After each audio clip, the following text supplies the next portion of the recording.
I'm Jackson Pearce, and in today's video I'm going to be answering questions from Twitter. I would like to say that this is because I'm a really, good, involved person and I just wanna answer Twitter's questions, but that is not the case. I'm doing this because Twitter question videos tend to go a little bit faster and I have a million things to do right now. I have to finish my draft of Fathomless and get it to my editor by September 1st. Sweetly releases in 6 days and I have like a million things to do for that, including stamping and addressing all of these purple envelopes to people so I can give them my invitations. I've only done this many because I ran out of stamps, so.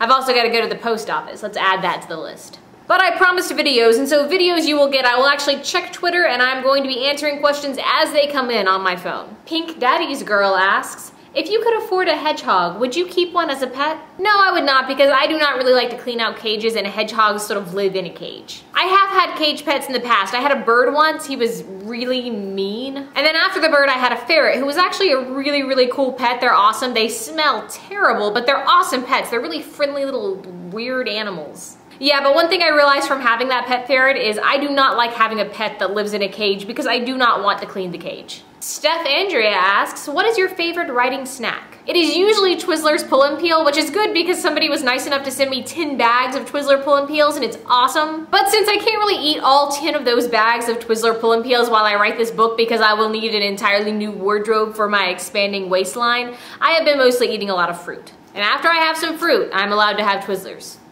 Or before, sometimes, Or like in between bites of the fruit. I really like Twizzlers. Kitty Summer asks, what is your favorite book on the shelf behind you, or knick-knack? Knick-knack.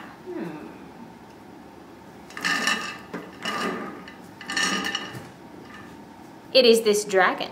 Actually, I have a lot of knickknacks up there I like, but I do really like this dragon. It was part of a play set that I had when I was younger. And there was a castle with like a princess and a king and all this cool stuff, but I always really liked the dragon best. And it's pink, no less.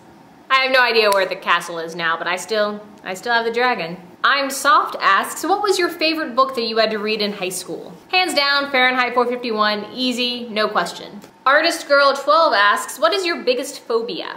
I actually don't really have any phobias. I mean, there are things that I find unpleasant, like I do not like roaches, but I wouldn't say I have a phobia of roaches. I guess right now I have kind of a phobia of not finishing this draft and all the things that need to get done.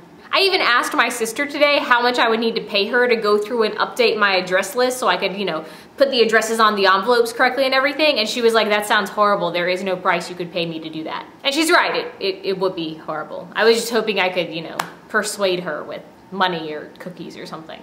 All right, I am going to go because there are still a million things to do and it is already past midnight and I'm starting to kind of freak out a little bit. Farewell. That was a stupid dragon voice. I don't know what I was thinking.